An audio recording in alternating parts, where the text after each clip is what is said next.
With the Ahsoka show, we get our first ever view of orange lightsabers in live action. The orange color has been in Legends Star Wars for some time, but has always been an extremely rare variation of lightsaber color that was rarely ever shown.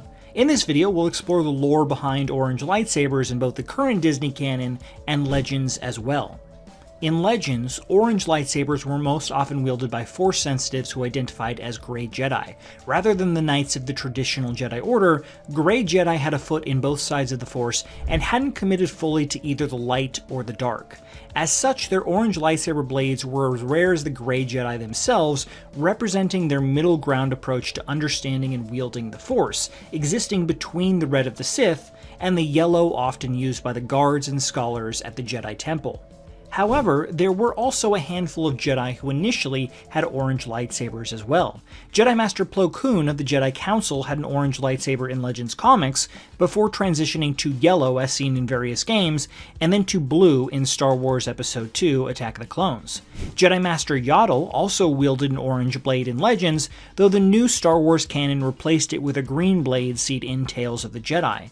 The Legends character Kyle Katarn also had an orange saber for a brief period of time in the video game Mysteries of the Sith during his fall to the dark side and battle with Jedi Mara Jade. In Legends Star Wars, the kyber crystal came in various different colors, with orange being extremely rare. The crystal would choose the wielder based on their connection to the Force and personality. The orange color in Legends symbolized strength, courage, and individuality, and that explained why they were so rare in the original canon, as Padawans who built their first lightsaber were devoted to the Jedi Order and were taught to lose their individuality and instead focus on the greater good for the many. Following Disney buying Lucasfilm, the old canon was now considered Legends, and the lore behind kyber crystals was changed, so that all crystals started out colorless, and once bonded to an individual would receive their color. Kyber crystals were inherently attuned to the light side of the Force, and resisted being used by dark side users. A dark side user was required to bleed the kyber crystal and make it suffer until it turned to its red color.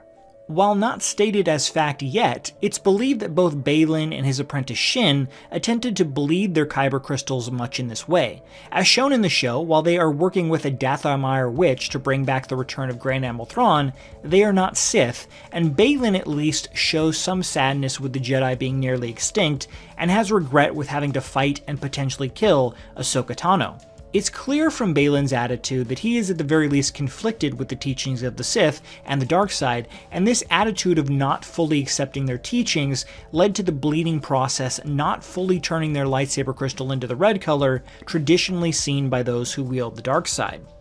Baylan and Shin's use of orange lightsabers is now the first use of orange blades in the new canon created by Disney so far, and shows their unique position as not truly with any Force faction, but leaning towards the dark side.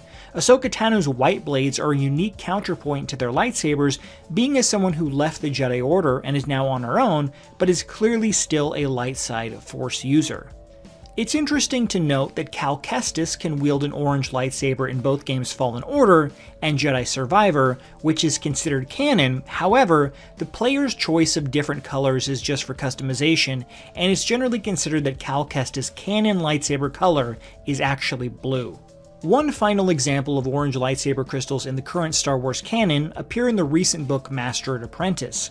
This story follows Master Qui-Gon and his apprentice Obi-Wan before the events of The Phantom Menace. In the book, the Jedi travel to the planet Pajal to investigate rumors of civil unrest on the planet. When they arrive, they discover the locals have begun using these unique orange crystals to create energy shields that have the ability to block blaster fire. The people on the planet refer to these crystals as colon crystals. After some testing, Qui-Gon and Obi-Wan discovered that the colon crystals have the ability to power a lightsaber. However, they discovered that these crystals produce a much weaker lightsaber blade than traditional kyber crystals. What's even more interesting is that these colon crystals were part of an ancient Force mystics prophecy that stated, "When the kyber which is not a kyber shines forth, the time of prophecy will be at hand." This proved to be true, with the Chosen One Anakin Skywalker being discovered by the same two Jedi just a few years later during the events of The Phantom Menace. This story, and the events we know of Darth Sidious destroying all of the kyber crystals he could after taking over the galaxy, could be another reason why Baylan and Shin wield orange blades. It's very possible they were unable to locate any kyber crystals for their blades and had to resort to using the much weaker colon crystals from the planet Pajal. At this time, we don't know for sure which is the case, but it is an interesting debate on whether they bled their crystals to their orange color, or if they were forced to use inferior crystals to power their blades. Let me know in the comments below which you think is the true answer for Baylan and Shin's orange lightsaber color.